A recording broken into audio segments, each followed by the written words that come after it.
Okay, Don, kamusta ang sitwasyon ngayon dyan sa Karamoran, Catanduanes? Ngayon po medyo may sikat na pong araw. Mhm. Saan barangay ka mismo sa Karamoran? Dariao po, Dariao. Barangay Dariao. Barangay Diriao. Okay, Barangay Apo. Diriao, Karamoran, Catanduanes. So, Apo. ano yung naranasan ninyo nung naramdaman nyo yung bagyong Pipito?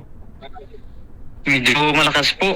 Nung unang bugso po ng hangin, medyo hindi pa gaanong malakas. Yung pangalawang bugso na po, yung tinatawag dito sa aming Baros. Mhm. Ano Yun yung, po yung medyo malakas na po. so natanggalan na marami na pinsala mga kabahayan.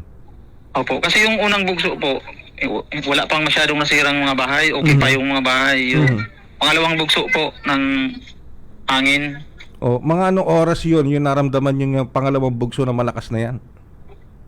11 to 2 a.m. 11 to 2 a.m. 2 a.m. Madaling araw. Oo. Madaling araw. Halos 4 pa nga, malakas pa. 4 a.m. Kamusta naman ang mga kamusta naman ang sitwasyon ng pamilya mo ngayon? Don. Nasaan kayo? Okay naman Nasaan kayo ngayon?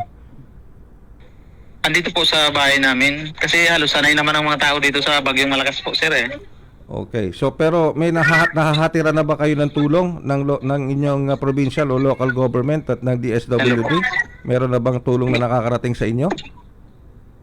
Medyo makuha ng signal po, sir. Hello po. May nakakarating na bang tulong na napapaabot sa inyo ang inyong provincial government maging ang LGU? Wala pa po. Wala pa.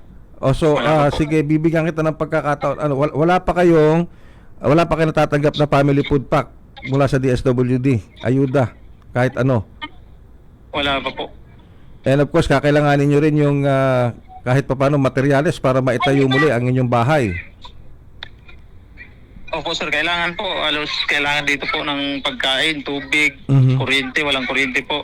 Walang kuryente. Kasi halos ngayon po, medyo okay pa kasi may makukuha pang mga nyug na mga nahulog. Pero mga 2 weeks to 3 weeks yan, wala na, gutom na. Okay, sige.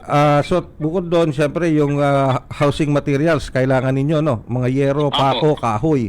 Kasi sabi mo nga, meron pang mapupulot kahit pa paano yung mga nagtumbahan, pero within 1 or 2 weeks mauubos din yan.